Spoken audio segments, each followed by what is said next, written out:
És aquest el sentit del Nadal? En els últims anys, de manera gradual i descontrolada, aquesta època s'ha convertit en el moment de l'any on es fomenta més el consumisme. És inevitable pensar en el Nadal i que no hi hagi una relació directa amb les compres nadalenques.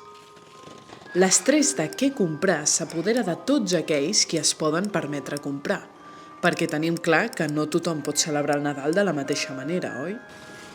Pareu-vos a pensar també com afecta aquest consumisme al medi ambient. Augment de residus, augment de gasos d'efecte hivernacle, excedents alimentaris, consum excessiu d'electricitat.